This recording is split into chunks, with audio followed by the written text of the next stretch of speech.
दिल्ली में आज प्रदूषण से थोड़ी राहत, कल के मुकाबले आज AQI में थोड़ा सुधार।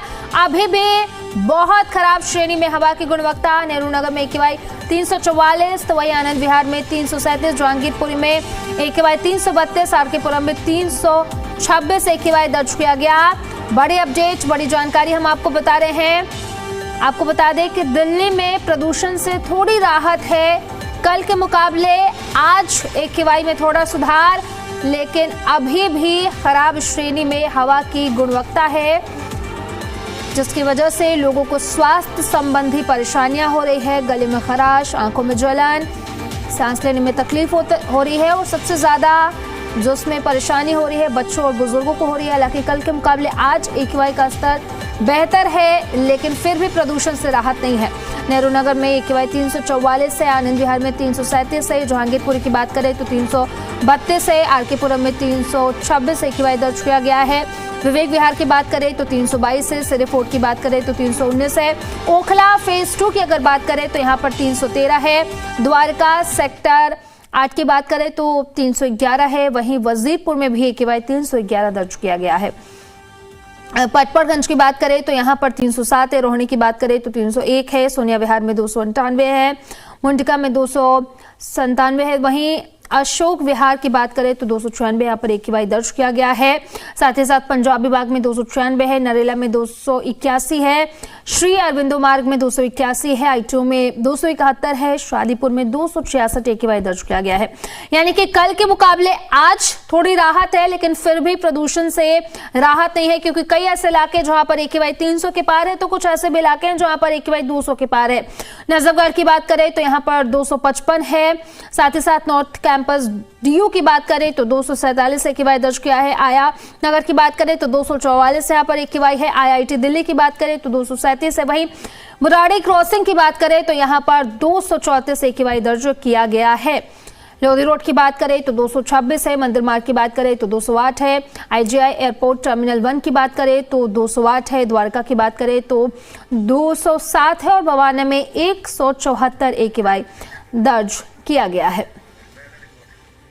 तो चलिए इसी के साथ साथ मौसम का हाल बता देते हैं। दिल्ली की बात करें तो मिनिमम 4 डिग्री सेल्सियस है। नोएडा में minimum 4 degree Celsius, maximum 14 degree Celsius यहाँ पर दर्ज किया गया है। ग्रेटर नोएडा में भी मिनिमम 4 डिग्री सेल्सियस है, तो मैक्सिमम 14 डिग्री सेल्सियस है। गाजियाबाद में भी मिनिमम 4 डिग्री सेल्सियस है, तो वहीं पर मैक्सिमम की बात करें तो यहाँ पर भी 14 डिग्री सेल्सियस दर्ज किया गया है। और इसी पर ज्यादा जानकारी के साथ सहयोगी अमित भारद्वाज और साथ ही साथ हमारे साथ विजय कुमार भी कनेक्ट कर रहे हैं लाइव, उन्हीं का रुख कर लेते हैं।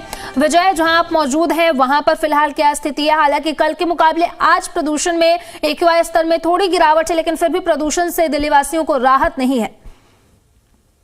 देखिए, अगर हम बात करें पॉल्यूशन को लेकर तो लगातार पॉल्यूशन की जो समस्या है वो लोगों के लिए बनी हुई है। खासतौर पे जो बुजुर्ग और बच्चे हैं उनके लिए तो बहुत ज्यादा ये जो पॉल्यूशन की जो समस्या है सबसे बड़ी परेशानी है, क्योंकि जो ऑलरेडी जो लोग जो मेडिसिन पर अपना जीवन बिता रहे हैं उनके लिए तो सबसे बड़ा खतरा बना हुआ है उनकी जान को लेकर। और सरकार कहीं ना कहीं प्रयास कर रही है, मगर जो प्रयास है वो कामयाब होते हुए नहीं दिखाई दे रहे हैं, क्योंकि लगातार सरकार फॉग मशीनें या और भी ऐसे उपकरण लगा रखे हैं पॉल्यूशन को लेके, मगर लगातार जो पॉल्यूशन है वो बहुत तेजी से बढ़ रहा है और कहीं ना कहीं उसमें कुछ गिरावट है। मगर अगर हम बात करें पॉल्यूशन को लेके तो वो कहीं ना कहीं लोगों को पॉल्यूशन की वजह से काफी दिक्कतों का सामना करना पड़ रहा है। उनकी जैसे आंखों में जलन, लंग्स में दिक्कत और मतलब लोगों की बॉडी के पार्ट्स में काफी ज्यादा दिक्कत हो रही है उसको लेकर। ठीक है विजय, लौटेंगे आपके पास। हमारे साथ अमित भारद्वाज भी लाइव कनेक्टेड है, उन्हीं का रुख कर लेते हैं। अमित, अगर बात करें कि क्या हालात है जहां पर आप मौजूद है, और इसी के साथ साथ मौसम विभाग की तरफ से क्या कुछ कहा जा रहा है और क्या कुछ अलर्ट जारी किया गया है दिल्ली को लेकर के? देखिए, ठंड जो है वो एक तरह का दंड बना हुआ है लोगों के लिए, और जितना हायर रीचेस में बर्फबारी हो रही है और उससे और ठंड अभी जो है बढ़ती नज़र आ रही है, और इससे राहत अभी बहुत मुश्किल है मिलना। फ्रीजिंग कोल्ड है और उसके साथ साथ पॉल्यूशन है। आप देखिए कि जो वॉर जोन है वर्ल्ड में वहाँ पर इतना पॉल्यूशन नहीं है जितना कि दिल्ली NCR का पॉल्यूशन है। अब इसका सॉल्यूशन तो सरकार ही दे पाएगी, और क्या वो तैयारी कर रहे हैं इस पे कहना अभी बहुत मुश्किल है, क्योंकि लगातार जो हम सिचुएशन देख रहे हैं वो बहुत ही वर्स है। और इस तरह सिचुएशन अगर रही तो ये काफ़ी दिक्कतें पैदा कर सकती है। और ठंड की अगर हम बात करें तो हायर रीचेस में लगातार जिस तरह से बर्फबारी हो रही है, और जब वो बर्फ़ पिघलेगी, हवा चलेगी, तो और ज़्यादा जो है फ्रीजिंग कोल्ड जो होगा एकदम। और इस समय जो सिचुएशन ये है कि जो कम्यूटर्स हैं, खास करके जो 2 व्हीलर के कम्यूटर्स हैं या 3 व्हीलर्स पे जो सवारी जा रही है, उनके लिए भी बहुत ज़्यादा जो है मुश्किलें पैदा हो रही हैं। कई जगह पर अगर पंजाब में बात करें तो ज़्यादा ठंड होने के कारण कुछ स्कूलों को जो है वो बंद किया गया है। नॉर्थ में इसी तरह का माहौल है। ठंड एक तरह का दंड है और ऊपर से ये पॉल्यूशन है जिसका कोई सॉल्यूशन नहीं है। तो ये सिचुएशन बहुत ही वर्सन है। और जिस तरह मैं बता रहा था आपको कि अगर जहाँ पर वॉर जोन की बात करें, कई जगहों पर जहाँ वॉर जोन बना हुआ है वर्ल्ड में, वहाँ भी इतना पॉल्यूशन नहीं है जहाँ जितना दिल्ली एनसीआर में। तो कोई ना कोई ऐसी चीज़ होगी। क्या कंस्ट्रक्शन का इतना ज़्यादा पॉल्यूशन है जिसे रोक नहीं पा रही कोई भी गवर्नमेंट? तो ये भी हो सकता है। इस पे ध्यान देना बहुत ज़रूरी है, इसको इग्नोर नहीं करना चाहिए। और अगर लोगों की सेहत के साथ आप कॉम्प्रोमाइज़ कर रहे हैं तो फिर किस तरह की पॉलिसी है, इस पे सवाल खड़ा होता है। ठीक है अमित, लौटेंगे आपके पास। हमारे साथ विजय भी बने हुए हैं।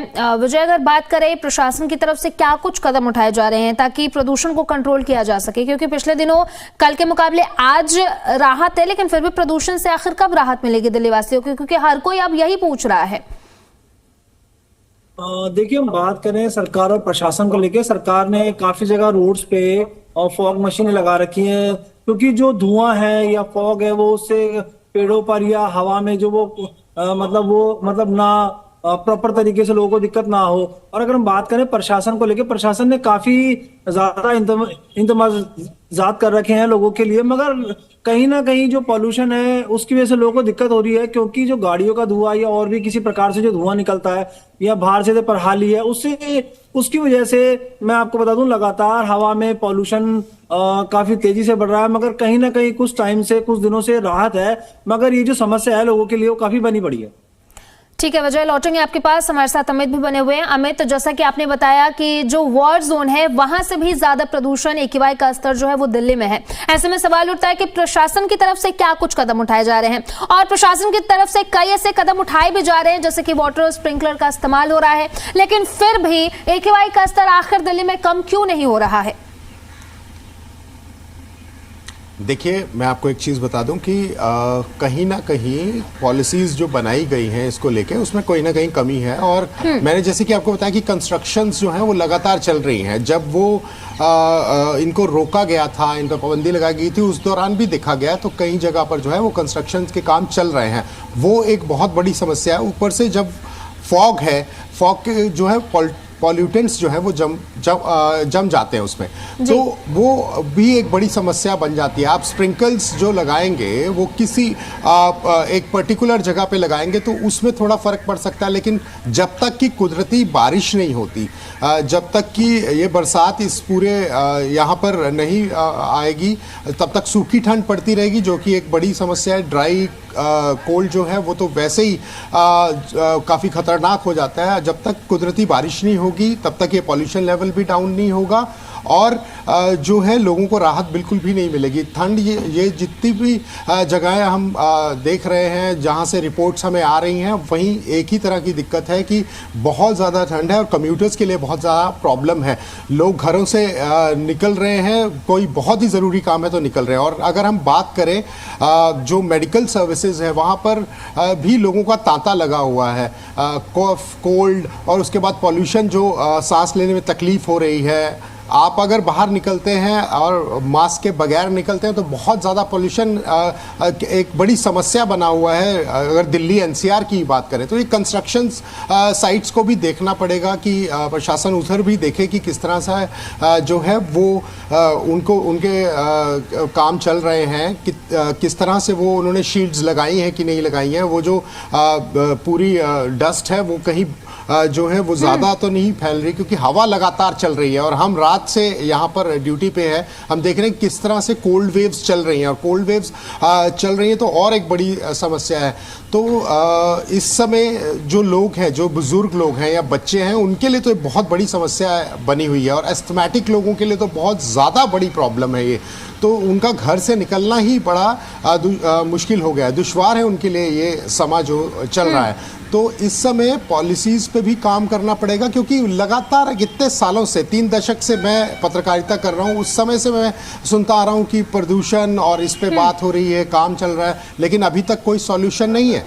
Pollution has no solution. So ये इस पे काम करना पड़ेगा और बड़ी शिद्दत से काम करना पड़ेगा। बहुत सारे समस्या, जितनी भी समस्या आती है उनके 10,000 सॉल्यूशन होते हैं, लेकिन काम करना पड़ेगा उसके लिए। इग्नोर नहीं करना पड़ेगा कि चलो चल रहा है तो ये कुदरती हो रहा है या इस तरह से हो रहा है या उस तरह से हो रहा है। नहीं, सॉल्यूशन दीजिए, तभी सॉल्यूशन की बात होगी, तभी सॉल्यूशन होगा। इस पर डायलॉग्स होने चाहिए और जितने भी आपको सजेशन आ रहे हैं उस पर काम करना चाहिए। बिल्कुल तो अमित, ये अगर जब काम होगा तभी इसकी समस्या का से निदान मिल पाएगा। बिल्कुल सही कह रहे हैं अमित, जो भी प्रॉब्लम है उस पर काम होना चाहिए। बने रहिए हमारे साथ।